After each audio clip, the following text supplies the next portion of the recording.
こんにちは、狼子です。さよです。ウルトラキューブ、クリア時の工場紹介だよ。最後の研究が終わりそうだ。万物についての究極の答えが出るよ。キューブの謎を解いていたはずでは。どうしてこうなったのか、これがわからない。はい、謎を解いてクリアだね。結局キューブとは何だったのか。プレイヤーにはわからないけど、工場長は理解したんだろうね。クトゥルフ神話技能を100進呈します。さて工場だけど、最後の研究カードを作ったくらいかな。材料は3つだけど、1つは実は前回流してたね。電力チャージに80秒必要なやつだね。ここは80秒待機さえできれば、あとはウラン処理と一緒だから割愛。残り2つが、回路と工場それぞれのラスボスになるかな。これが回路のラスボス、量子複合だね。ピットという材料6種類のうち、2つを使うよ。でも正解の組み合わせはわからないし、正解するたびに変わるんだ。組み合わせの定義はゲーム中のヒントに書いてるけど、数ヶ月プレイできなかった間に内容を忘れております。ヒントも読まずにプレイするやつを流。ということで安全側に倒して、6×6 の36パターンを順番に試すよ。時間でパターンを進める仕組みと、タイミングを見て材料を入れる仕組みの合わせ技だね。正解がわからないなら適当に入れるしかないけど、順番に試せば同じ失敗は繰り返さないね。逆に言えば、失敗が多くてもいいなら好きにやれると。各課題は複数の方法で解けることが作者によって示されてるよ。しかし、ラスボスというにはつつましい規模だ。難しいというか、やることが急に変わるね。確かに、今までの回路は判断が多かったけど、急に一連の動作を作ることになったね。ずっと同じような制御ばかりだから、良い息抜きだね。量子複合はこんな感じかな。次は工場のラスボス、禁断ジックラトだよ。ここで作るのは反物質だね。反物質を作る代償として、キューブはバラバラになるよ。微粒子まで砕かれたキューブがベルトを流れている。これじゃあ基礎物質が作れないよ。大丈夫。キューブだったものをかき集めてなんやかんやすると復活するよ。復活用の材料が不足すれば罪。準備不足で手順を間違えても罪の厳しい世界だ。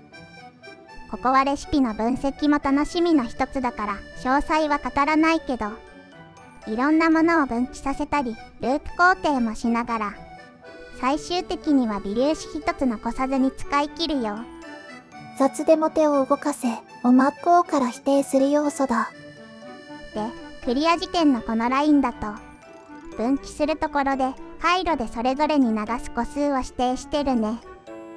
終盤は順番も関係あるから、ループする側が終わってからループしない側だ。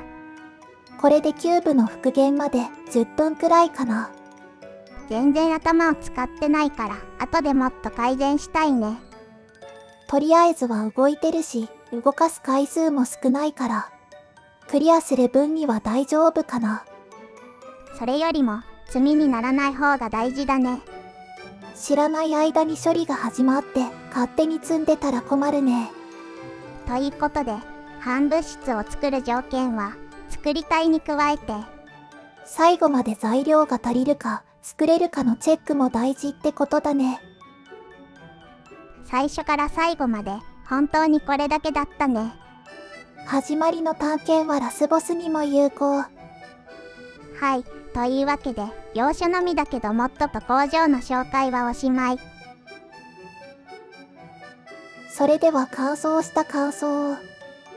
いや実はこのモッドは頭でっかちが作った一発芸だと思ってたんだよね。辛辣が過ぎる。でもプレイしてみて良い意味で裏切られたね。回路とかの前知識は要求するけど、できない人を即排除はしないし、ラスボスでも一応の逃げ道はあるもんね。ファクトリオ部分の課題も十分あって、ベースはしっかりファクトリオだ。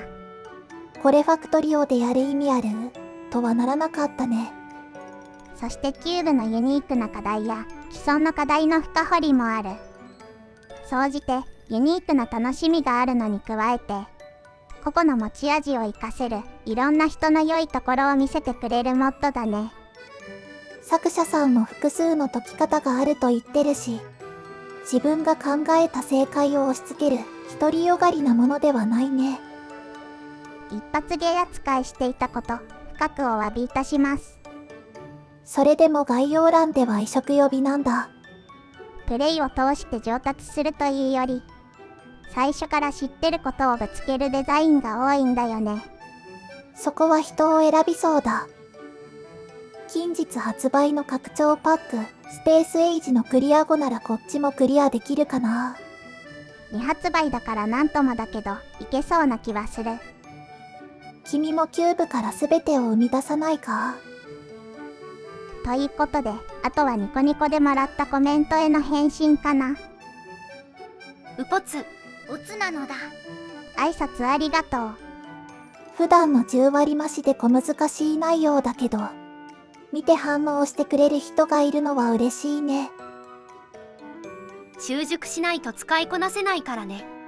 そうだね、最初は武器に振り回されるところからだ。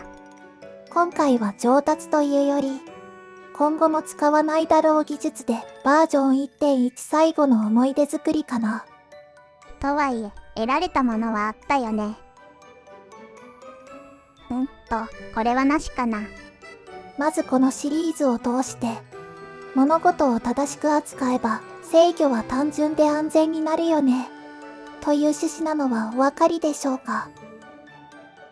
せっかくだからこの技術を読み解いてみようか。さてまず、それは簡単ですか。この手の黒魔術は最初に結果を出すまでは楽だね。問題はその先。例えば、工場が広くなるとダメージ液では機能しないよね。もともと優先度調整の仕組みじゃないし、完全じゃないのは当然だ。すると、今機能しているかを気にしたり、機能するように都度調整したり、魔術の代償で力を奪われ続けるんだよね。怪しげな魔術には代償がつきもの。その点、優先度という機能を持つ分配器は単純だね。目的を果たすための道具には必要な機能がついてるんだから、素直に使うのが一番シンプルだよね。長くなってきたね。もう一つは手短に。どんな副作用があるかわからない。と言いつつ今回はわかります。この黒魔術は近そうな駅を遠いように偽装してるよね。ところで列車の経路探索は近そうな駅が実際に近いことを利用してるよ。実際に近いべきな経路探索に実際には遠いをぶつけたらどうなるの？計算が重くなるよ。つまり UPS の悪化か。多用したり握手を重ねなければ大丈夫かもしれないけどね。まあそんな感じで見えない代償が多いんだね。代償が明らかになれば要約条件付きで安全に使える。こういうテクを自分でやるのは全然良いと思うよ。ゲームなんてはっちゃけてやるものだし、変わり者はむしろ歓迎だね。で、自分がすごいテクを知ってるすごい人ならもうそれでいいじゃん。